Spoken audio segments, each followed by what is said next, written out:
Hello, I'm Caydor. I'm Integer. This is the Ella Enchanted, the magical review.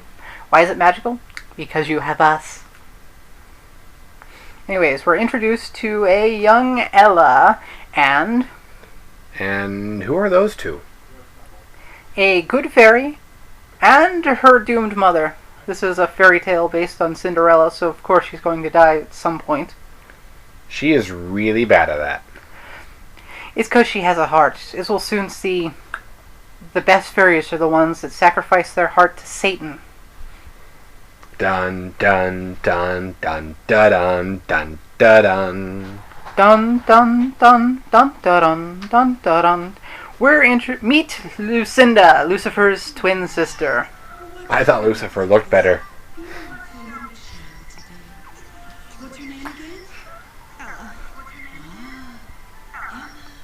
Anyways, she likes to give gifts, and everyone finds her gifts terrible. In the book, she learns this when she's turned into one of her gifts, but this movie has no place for such character development and plot. So, she obeys? Always. Even if it defies the laws of physics, as we'll see soon.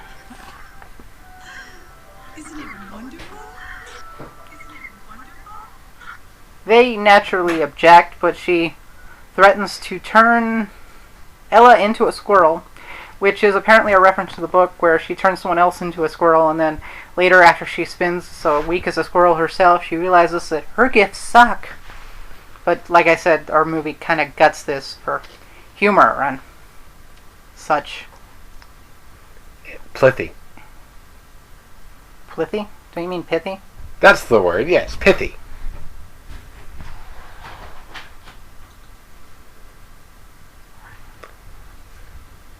Did she just gain super speed? Yes! Once again, magic beats the laws of physics. And I don't think she's playing the violin all that well.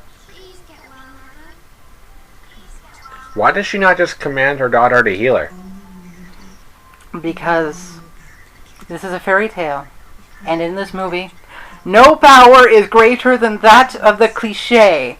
You all shall fall to the will of the cliché.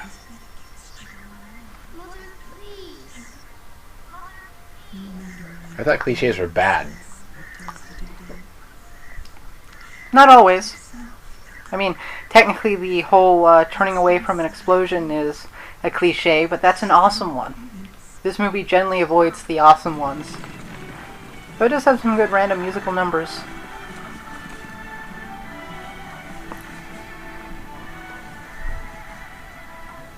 Do I have to go to this mall? As heir to the throne, Wait. That voice. But enough of that emotional and tragic stuff. It's time for the Elvis. I guess Wesley did become king. Yes, he did. Is that a talking snake? Why? Why, yes it is. It's nice to see a story where a man can have a talking snake, and they may or may not be evil.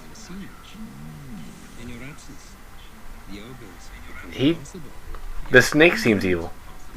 But the guy, not so much just yet. Yeah. Wait, giants? Peaceful? I always hear them as fee, fi, fo, fum, I smell the blood of an Englishman! Sounds peaceful to me.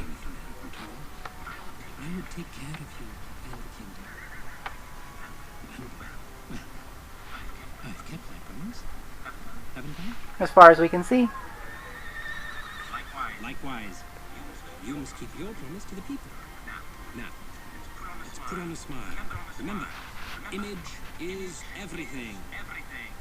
Wait, Image is everything? That statue, he's gonna be evil.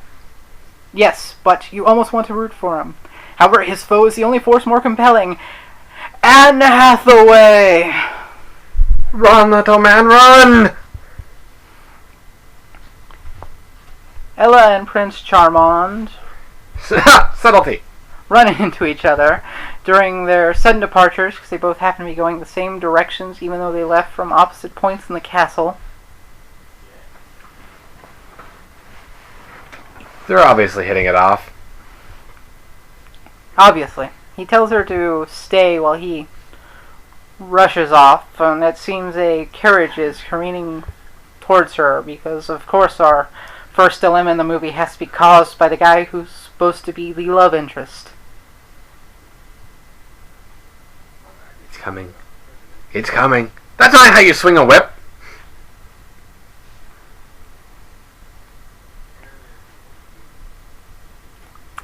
It's definitely not. He saves her, and she softens up a bit.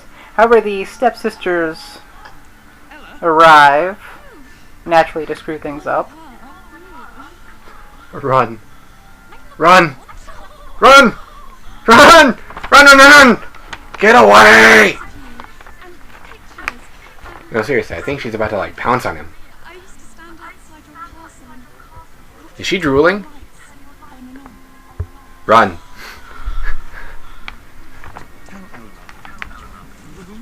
Faster! Faster! Faster!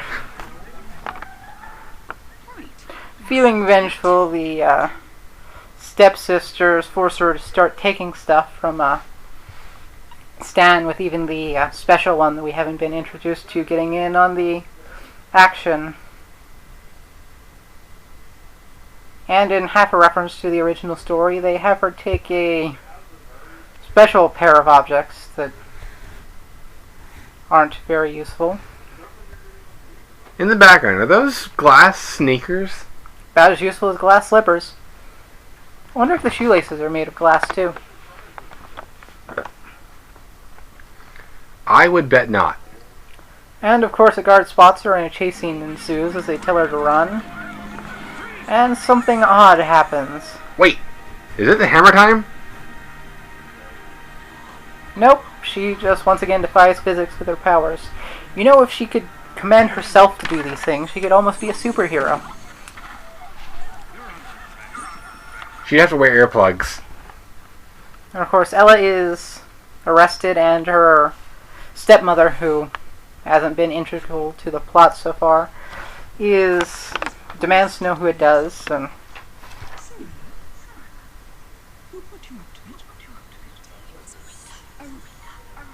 I'm waiting. Tell me who's to blame. Wouldn't that make her tell the truth? what in ruin what little plot we have so far?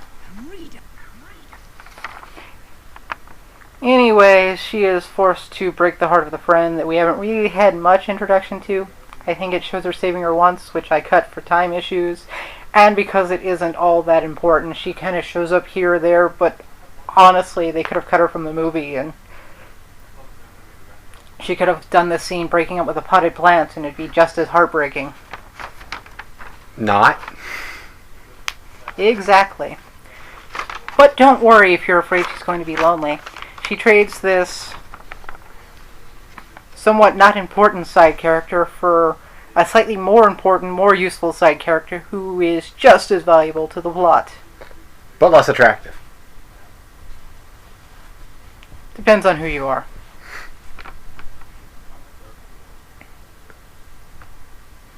No? And of course his new friend is a talking book.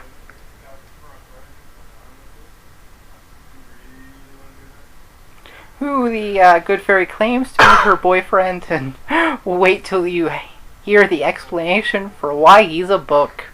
He's a square. I don't know, he's a round hole in a square box. Yeah. That joke didn't work so well, but funnier than some of the ones in this movie. I was just trying to spell to trim his hair. Wait, a haircut into a book? She really is bad. The snark is strong in this one. Is the guy on the wheel important? Kinda. Ella fights off a few guys to save him, with him shouting out the instructions, because for some reason he seems to know that this random stranger will obey his every command as long as he gives them for martial arts, and he claims to be an elf, and drags her off to try to sneak through his village to get to a town because he doesn't want to disturb the elves, because they seem to have a very unusual tick.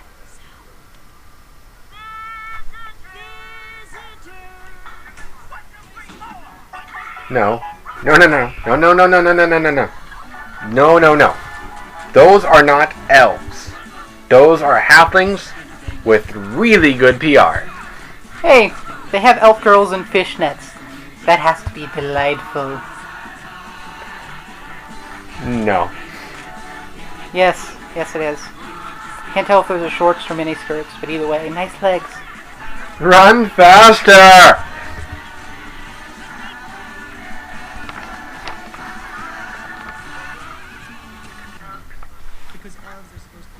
And of course he isn't happy being an elf who has to sing and dance. I don't want to be an entertainer. I want to be a... Spit it out. Please tell me.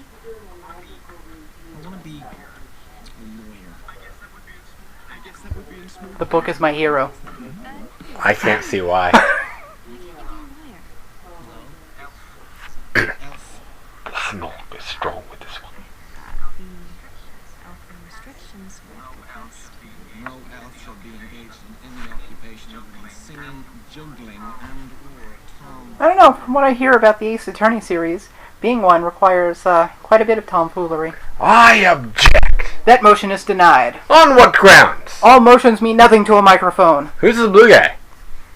An ogre. Ella tries to negotiate with him, and it goes rather well. He must be chaotic hungry. Clearly. And they are saved by quite a powerful force. Because who wants a protagonist that could get herself out of trouble? It's not like the elf could once again shout commands at her that get them out of trouble. That might actually be useful. They're saved by Deus Ex Machina! Were they following her or something? Just waiting for the opportune time to spring? I do not know, but Prince Awesome here, while failing at the attempt, shows to be quite the martial expert, performing a one-handed back block with a club.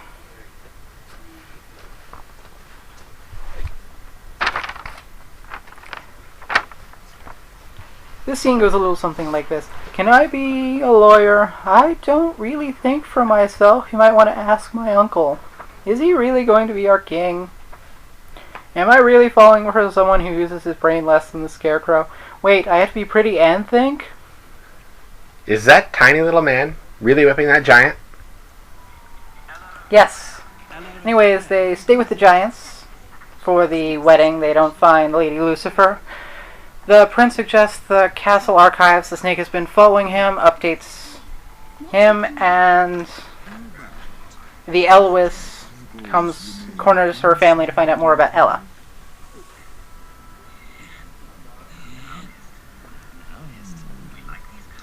We like these girls. They're our friends. Is he playing good cop, bad cop with a talking snake? Glorious, isn't it?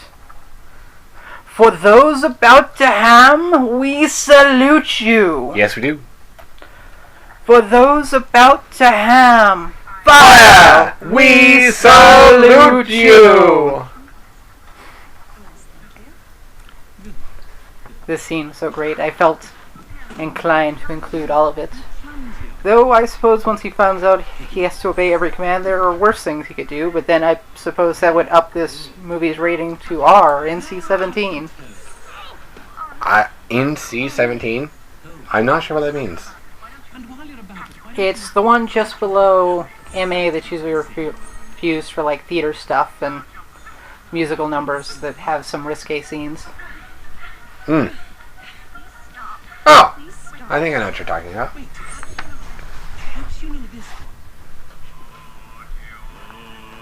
Left foot in, put your left foot out, put your left foot in, and shake it all about. You know, first time I saw this, I was compelled to get up and also dance. Well, you have the two most compelling people in this movie at the same time. I wouldn't be surprised if it compelled you to do some unusual things, like shake along and such. Anyways, the snake reminds him to cut the crap, and he hands her this nice dagger and instructs her to cut the prince's heart out shortly after he proposes to her. Naturally, she compels, but she cannot resist the urges of the Elwes and his snake. Because who can resist a talking snake? And of course, feeling gloaty, he informs her that he in fact killed his own brother to take the throne, so he has no problem killing his brother's son. And then he even has enough brains to command her to, not tell anyone about this plot. Does that mean that she can still tell people that he killed his brother? Probably. But not wanting to kill the prince, she has herself chained to a tree to stop her. Which is actually a fairly solid plan. And even instructs, Slavic to... Slanin. I wrote it down. To go retrieve some help and resolve the plot while she is chained to this tree. Does he arrive in time? No, but dun dun dun dun dun dun dun dun. Lady Lucifer instead arrives to get the plot moving again, providing such wonderful services as when she asks to be freed, she tells her, "Do it yourself. Everyone loves my gifts." Then she unchains her from the tree, because she supposes that being chained to a tree is usually a bad thing.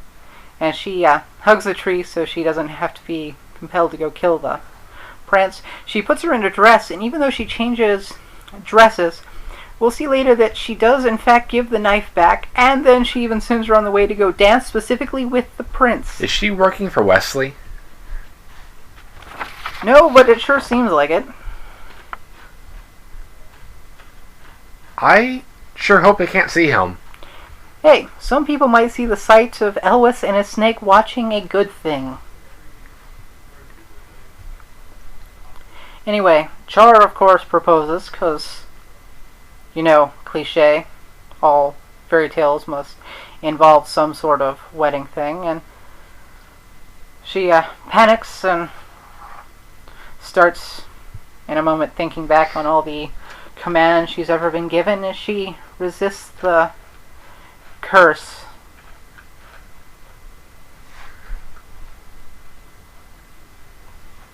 I think the room is stretching around them.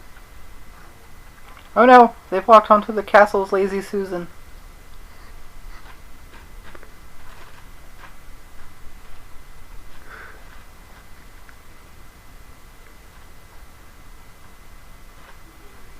Apparitions. Did her mother's face scare her that bad?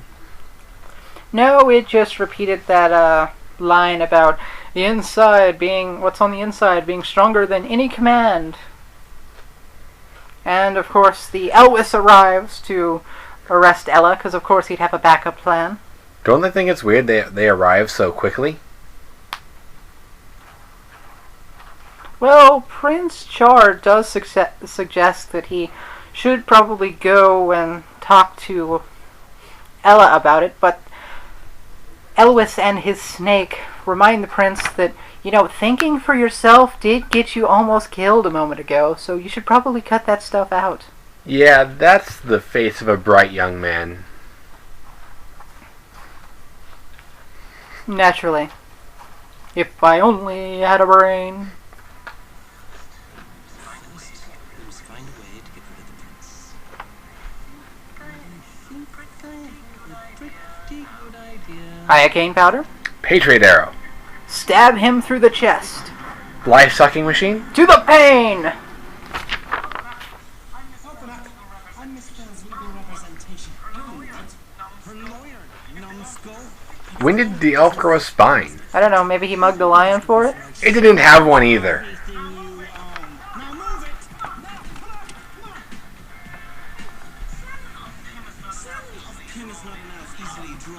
How do you like to be eaten?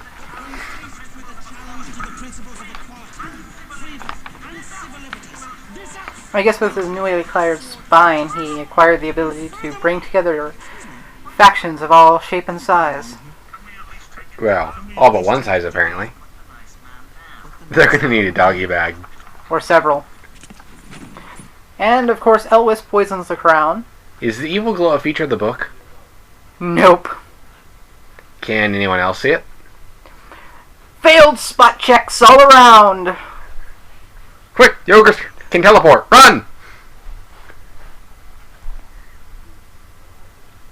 Ella interrupts just in time to see 3 more people fail a spot check. Seriously, no one sees the evil glow?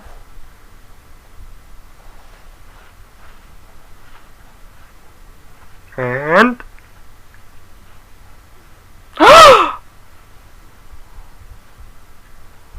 nice hit.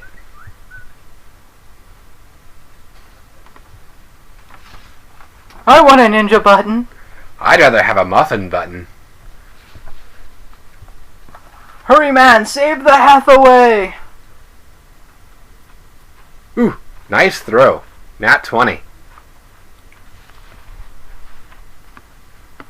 Ella explains the curse and the plot so far, while Prince Awesome continues to be awesome. Worst guards ever. The good fairy tries to turn her boyfriend back into a man. I think she's a little off.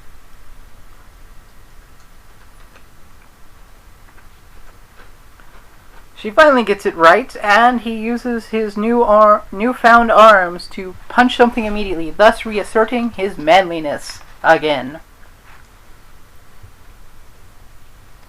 Man, that guy really knows his way around a staff. The Royal Guard is clearly outmatched here.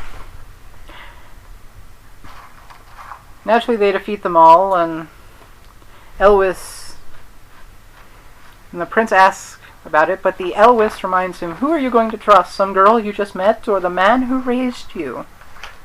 However, the idiot ball falls off of the prince and slips into the snake. And the kick seems to knock it from the snake's grasp and into the Elwys's hands. I wanted something. He's confessing. Couldn't he just pretend the snake was controlling him? Yes, but instead something worse happens. Do they kill him? No, he might have had some dignity left that way. And the Darwin Award goes to... Elwys, no! The movie dies with you! Really? No, they get married and end in a dance number set to Don't Go Breaking My Heart, but I have a better song. Magic Dance? No, it's... All dressed up in a white straight jacket. Shut your mouth. No, you can't have it. Enchanted, a formal review. Will this movie challenge your mind? Only if you think about it at all. But not in a good way. There are plot holes you could drive a truck through. Heck, you could probably hide a few Transformers in that truck. I wouldn't be surprised if Primus was lost in some of these plot holes. I mean, Ella figures out she can command herself, and as I know, you could easily turn that power to turn you into basically a god, which is why it ended up getting stripped from me, but half a spoiler. Anyways, this movie seems to do plot by marathon or relay race or whatever you want to call it. They'll pick up a plot thread and seem to be running along with it, and then they'll reach the location and they won't find what they're looking for. Someone else picks it up and runs off. They spend half the movie looking for Lucinda. Instead, they find a bunch of minor characters that probably could have easily been cut, and it not been a problem at all. And honestly, I think the most interesting story going on here is how the elf managed to wrangle up the ogres and giants to help him. But do we get to see that? No. Instead, we get to see the prince acting like half an idiot, and Lucinda continuing to be relentlessly evil, even if it's unintentional. However, I find this movie glorious. I really want to dislike it for the terrible story and all that, but honestly, I find it fun. There's a big musical number in the middle of the giant scene that I felt bad for cutting out, but it doesn't add much of anything, and you really kind of have to see it to believe it. And despite my rather unpleasant comments about it, the musical number at the end is actually pretty decent, and while it seems kind of far-fetched some of the ways they actually get to the next attraction, there are these big moments in the movie where it's just all out fun, and I enjoyed it. I wouldn't be reviewing it and sharing it with you guys if I didn't have fun watching this movie the first time through. Yes, there's a lot to poke fun at, but that's half the fun in watching a movie.